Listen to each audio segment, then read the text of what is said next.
अभी जो आप वीडियो देख रहे हैं ये वही वीडियो है जहाँ अभी क्रेमलिन पे अटैक हुआ है। एक्चुअली में हुआ ये है कि क्रेमलिन जो रशिया की कैपिटल मॉस्को में जहाँ इनका सेंटर पॉइंट है, जहाँ रशिया की सरकार काम करती है एंड व्लादिमीर पुतिन भी बैठते हैं, वहाँ पे एक ड्रोन आता है और अटैक करके चला जाता है। देखा जाए तो ये एक बहुत बड़ी बात है क्योंकि यूक्रेन एंड रशिया की कैपिटल मॉस्को में काफ़ी ज़्यादा डिस्टेंस है एंड इस घटना से खुद रशिया के काफ़ी लोग भी शौक में हैं कि कैसे यूक्रेन ने सीधा इनकी कैपिटल में जहाँ रशिया की गवर्नमेंट काम करती है उस पर डायरेक्ट अटैक कर दिया। अभी जो रिपोर्ट आ रही है रशिया से, उनके हिसाब से पुतिन बिल्कुल सेफ है, उनको कुछ भी नहीं हुआ है। पर और भी जो वीडियो आ रही है उसमें क्रेमलिन जल रहा है। अगर आप क्रेमलिन के ऊपर की छत देखें तो वो जल रही है। ये दुनिया के लिए भी काफ़ी शॉकिंग है। अगर आप ये सोच रहे हैं कि ये शॉकिंग क्यों है, रशिया भी तो यूक्रेन पे अटैक कर रहा है, तो यूक्रेन ने भी रशिया पे अटैक कर दिया। तो मैं आपको बता दूं ये दुनिया के लिए इसलिए भी शॉकिंग है क्योंकि मॉस्को रशिया में काफ़ी अंदर है एंड यूक्रेन से काफ़ी ज़्यादा दूर भी है। और यहाँ शॉकिंग और सरप्राइज करने वाली बात यह है कि इतना ज़्यादा डिस्टेंस कवर करने के बाद भी रशिया को इसके बारे में पता ही नहीं चला। जरा सोच के देखिए, ड्रोन ने यूक्रेन को क्रॉस किया, उसके बाद रशिया की एयर स्पेस में घुस गया और वहाँ पता नहीं कितने घंटों तक घूमता रहा।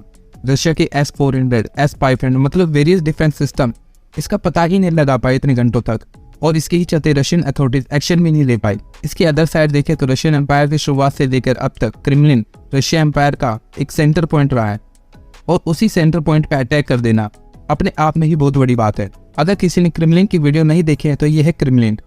इसकी वैसे सोशल मीडिया पे काफी वीडियो आती रहती है।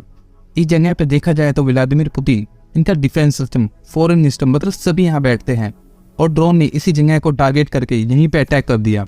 इस अटैक में पुतिन भी मारे जा सकते थे या कोई भी मिनिस्टर सदस्य भी मारा जा सकता था। और अब जब रशिया की कैपिटल और वो भी इनके सेंटर पॉइंट पे अटैक हुआ है तो अब शायद पुतिन एक बार के लिए न्यूक्लियर की तरफ भी अपना कदम बढ़ा सकते हैं क्योंकि रशिया भी अब ये सोच रहा होगा कि यूक्रेन अब बिल्कुल अंदर तक आने की कोशिश कर रहा है। अपने ड्रोन को तो अंदर तक ले ही आया जिससे कि पुतिन को असैसिनेट किया जा सके। और अगर अभी ये न्यूक्लियर ऑप्शन को एक्सप्लोर नहीं करते तो फिर कब करेंगे, क्योंकि यूक्रेन तो डायरेक्ट रशिया के प्रेसिडेंट पे अटैक कर रहा है जिसको थोड़ा बहुत भी डाउट है क्रेमलिन है क्या।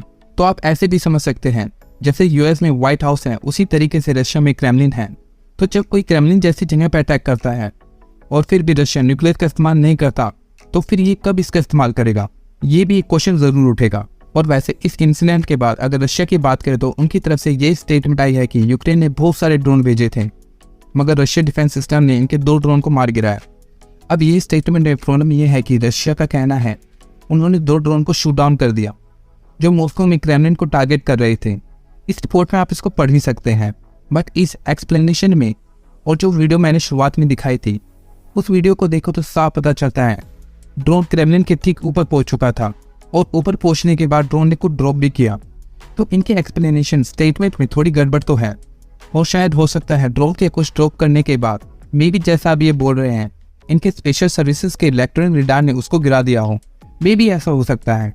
बट क्वेश्चन तो फिर भी वही रहा कि ड्रोन रशिया की टेरिटरी में इतना अंदर तक कैसे पहुंच गया और फिर क्रेमलिन के इतने पास ही पहुंच गया और लास्ट में उसने कुछ गिरा भी दिया। अब चाहे रशिया कुछ ही बोले, कैसे भी इसको जस्टिफाई करे, बट इन सब के बाद रशिया की मिलिट्री और मिसाइल डिफेंस सिस्टम पे सवाल तो खड़े होंगे ही क्योंकि ये कोई छोटी मोटी बात तो हुई ही नहीं है। अब फिलहाल रशिया क्रेमलिन पे यही बोल रहा है कि ये एक टेररिस्ट अटैक है और यूक्रेन की बस यही कोशिश है रशिया की जो विक्ट्री डे परेड होने वाली है 9 मई को, उससे पहले रशिया का माहौल थोड़ा बिगाड़ दिया जाए और रशिया का मनोबल भी टूट जाए जिसके चलते ये अपनी विक्ट्री डे परेड नहीं कर पाए। इसके ही जवाब में रशिया ने बोला है ये विक्ट्री डे परेड करेंगे पूरी सिक्योरिटी अरेंजमेंट के साथ करेंगे क्योंकि इस परेड में बहुत से फॉरेन ऑफिसर, एम्बेसडर होते हैं, वो सभी ज्वाइन करते हैं परेड को। साथ में रशियन गवर्नमेंट ने ये भी बोला है कि एक रिटेलिएटरी मेजर भी लेंगे। तो मुझे लगता है ये इसको बहुत बड़े स्केल पे अनप्रेसिडेंट स्केल पे यूक्रेन में बॉम्बिंग करने वाले हैं और आगे क्या मेजर लेंगे ये तो आने वाला टाइम ही बताएगा। फिलहाल के लिए तो बस यही बोला जा सकता है यूएस यूक्रेन पूरी दुनिया को बहुत ही भयानक फ्यूचर की तरफ लेके जा रहा है या धकेल रहा है।